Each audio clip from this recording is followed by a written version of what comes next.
Is Zach going to find his father while Andi is confronting her mama and Sabrina is standing up to Dominique?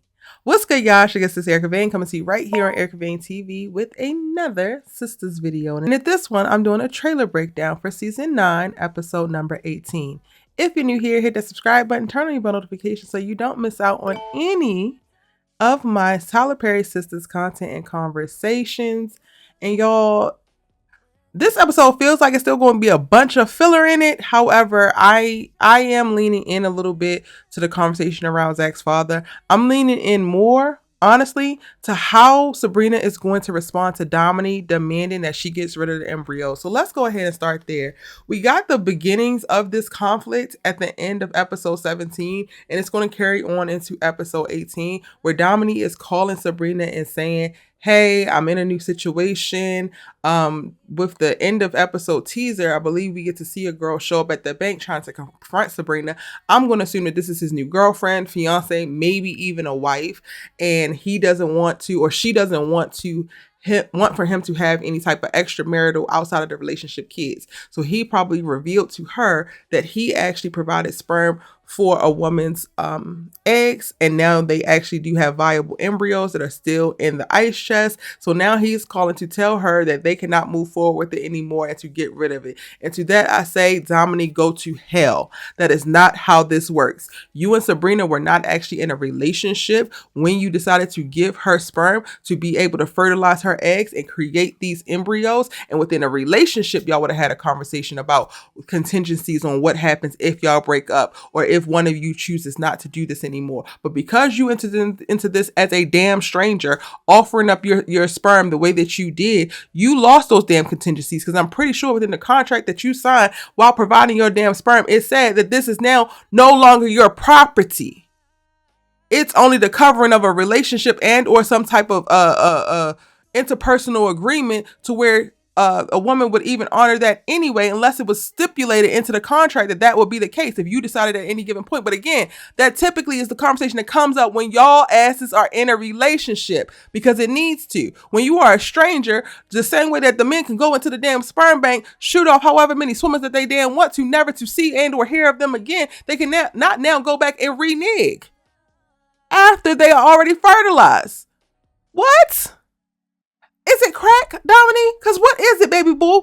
You literally was giving the perfect guy. And so many people were rooting for, oh my God, give Dominique a chance. Give Dominique a chance. Y'all, I want to also be clear, because somebody posted in my comment section, this is no shade to you, Bookie, but I am going to go ahead and call it out because you said it in the comments, so you opened it up to everybody. Somebody said that Sabrina was better off with Rich. Hell no. Hell to the no. When one man don't treat you well or one man do some goofy stuff, it doesn't mean that you automatically go back to the other terrible ass man.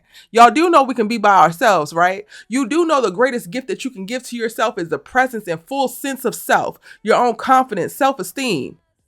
These men are sugar on top. These men are additions to a life that you can actually have that it could be fulfilling with yourself first.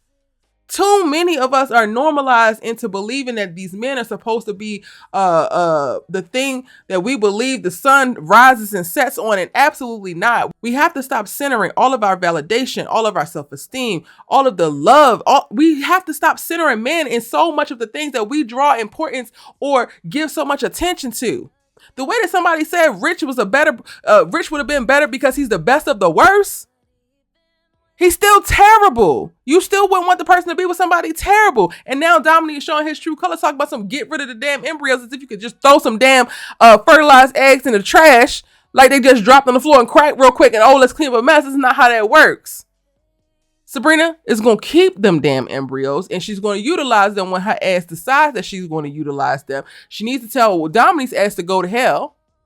And hopefully this is the character development that we're going to need, because she has always been a passive person. She has always let people just walk over her, talk to her any kind of way. And this is the perfect opportunity for you to not give a good goddamn how it comes across. You don't need to be polite. You don't need to be kind. You need to tell that man where to go, how to get there, and how quickly to get off your damn phone after you go click. Because no. And then let alone the damn girlfriend, baby mama, whoever the hell this is coming down to your job. She need to get her eye dot. Absolutely. But that's not going to happen because we're not going to see Sabrina make a complete 180. But I hope she just stands up for herself. I really do. I really do. Sabrina's a character who desperately needs to advocate for herself, with herself, but then also with others, because the way that she just blows in the wind of her life from this objective to that objective to this motivation to that motivation is not really clear of what she actually wants, which is how it's very clear of how she lives a very unfulfilled life, because she's following the sales and the directions of everything outside of her without actually creating any type of real decisions or listening to herself, getting attuned with herself, being aligned with herself. Like, I'm not gonna do too much because I get to a point where I'm like, Sabrina sometimes be giving pathetic to me, and she's so well put together on the surface, but internally it's a damn mess, and I hate it for her. I absolutely hate it for her. Another conversation that is going to be intriguing, and hopefully Andi is able to advocate for herself as well, is her mama. Her mama been gone a month of damn Sundays. They barely ever talk, and you in my office now talking about some, why am I not married yet? Who the hell was I supposed to marry? Gary? Tried that, almost died. Who, like Jordan? Dr. Vaughn, who you were just in here talking big cash about? Robin? Well, actually, Andi. Actually, that's not the point. That is not the point. Parents who put unrealistic expectations on their kids in any area. In this area, she's talking about romance, but in any area, whether that's career, whether that's academics, while also not providing your children with the resources, without any type of real support, any type of real nurturing to actually get there, and then also not taking into consideration what the damn kid needs to be shot. That's a little bit dramatic, but I just hate it. I hate how often the people that you love can project what they want or what they deem best onto you. And then we spend so much time actually adopting that ideology, chasing that bullshit, only to realize that it makes us miserable. And it came from a miserable ass person to begin with. You can't possibly be that damn happy in your life if you got all this time to focus on my damn life and what the hell I should be doing with it. Aren't you down here with, aren't you supposed to be staying with Auntie, but now your ass staying with me? Where's your husband at, Mom? Like, girl, go get out of my face. And this is the worst, because, not the worst, but for me, I've already gotten to a place where I have went through the process of decentering my parents. And that for me means seeing my parents as people. Yes, I love them dearly. Yes, I have a certain level of reverence for them and I honor them as my parents, but they are also damn people. So I don't let slide no more. I don't. When they are crossing a line, when they are projecting some expectation, when they are doing too damn much, I might have to do it respectfully, but I'm going to also let you know, because you are not going to project your human bullshit onto me and make my life harder. Not necessarily that they're intending to do it, but make my life harder because of all of the bullshit that you can't deal with yourself. Your lack of emotional regulation, your lack of emotional intelligence, a myriad of things. If y'all need help in reference to navigating complicated parental relationships, creating boundaries with your parents, one of the first books that my therapist back when I was in my early 20s gave to me was Toxic Parents, and that thing blew my damn mind. That book blew my mind. If you need resources because you navigating complicated relationships with your damn parents and you need to stand up for yourself, but you also want to respect them and you also want to try to do it as right as possible because you love your parents, DM me and I'll help you. I'll send you some things. I am at that place. So I'm seeing Andi's mama sit across from her talking about some, why am you not married? Why are you in my office? Last time I checked, you wasn't a client. This ain't a billable hour, Mom. If you want to go to lunch, hit up Fatima and see when you can fit in my schedule. That's me. Because when they come in with the bullshit, I'm going to meet you with the bullshit respectfully, but I'm going to meet you with the bullshit as well. Because what is the goal? What is your intention, Mom? To say that here and now. You stayed at my house last night, but you were going to be bringing this up now. Why am I not married? But then also, what is the intention? Not even talking about the situation, right? What is the intention in that question, period? As if you don't know, because you already didn't announce yourself when you popped your ass back up in town and ran into the conference room, ran down on me and Dr. Vaughn and said that you'd heard this and heard that from this church folk and this church folk. So you already know all the tea of what's going on in my life. And then you want to come to me and ask me, why am I not married? As if I'm the problem. How dare you? We don't want to start running each other's whole facts up in here. Because parent or not, Miss Girl, she probably knows some things about you. Oh, okay.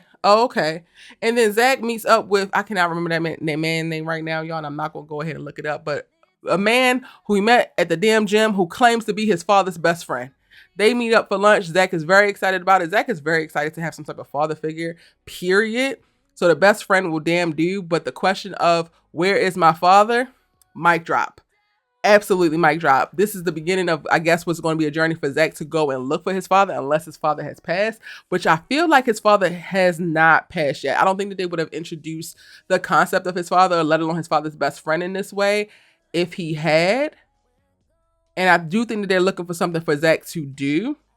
So this is about to open up a can of worms. And I'm not necessarily mad at it. If it's going to be, I mean, I say this every single time. Every single time they give Zach something of note to do, I'm like, this would be a great opportunity for them to give him something so that he can develop his character. And then his character doesn't ever really develop. But maybe the best friend can be the father figure that he needs and can check him in the ways that nobody else can seem to check him, because he big bad Zach and he going to beat everybody's ass all the damn time.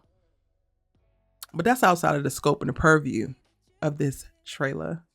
Those are my thoughts on the episode 18 trailer. If you missed it, I did do my episode 17 breakdown. I'm going to get into the synopsis and do a couple synopsis previews as we come towards the end of the season. And then I also have a few subject videos that I want to talk about in reference to specific characters and choices.